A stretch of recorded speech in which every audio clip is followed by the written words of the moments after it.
সেই যখন বর্ধমানে এসেছি সায়েন্স সিটিতে একবারে ঘুরেই যাব, না হলে এটার জন্য আবার হয়তো পরে আসতে হতো। এখন আমরা টিকিট কেটে ভিতরে ঢুকে পড়লাম। ভিতরে ঢুকেই দেখি একটা বড় ডাইনোসর, আর ছিল এমন একটা কল, এটা কোনো পাইপ ছাড়াই জল বেরোচ্ছিল।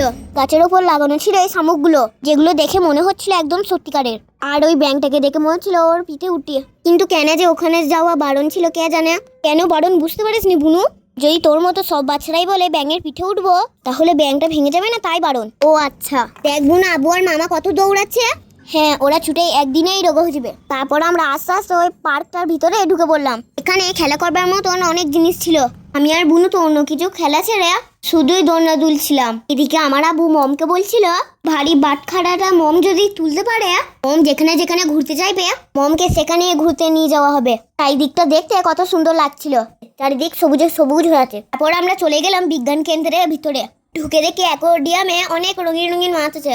আমি আর বুনু পশু পাখিদের ডাক্তার হয়েছি। মুরগির আর হাতির আই লাভ ইউ এর ধক তো শুনছিলাম। তারপর সোজা ওপরতলায় চলে এলাম। এটা একটা ম্যাজিক ফলের ট্রে, যেটাতে তোমরা আমাদের মাথা দেখতে পাবে কিন্তু শরীরটা দেখতে পাবে না। আর ছিল একটা গভীর কুয়া। কোনো ওটা গভীর নয় গো, কাচের কায়দায় ওটা মনে হচ্ছে। যেমন দেখো এই পিগিটা নেই, তাও মনে হচ্ছে আছে। আবার এই ট্রেনটাকে দেখো, মাত্র 2 কামরা, কিন্তু মনে হচ্ছে কত লম্বা। ভুলভুলাইয়া কাচের ঘরে ঢুকে আর বেরোতে পারছি না। তবে কলকাতার কাচের ঘরটা বেশি ভয়ঙ্কর ছিল। সব থেকে ভালো লেগেছে এই হাততালি দেওয়া গাছটা। হাততালি আওয়াজ পেলে এই গোটা গাছটায় আলো জ্বলে। এখন রিবা তো আমাদের সাথে হাততালি দিচ্ছে।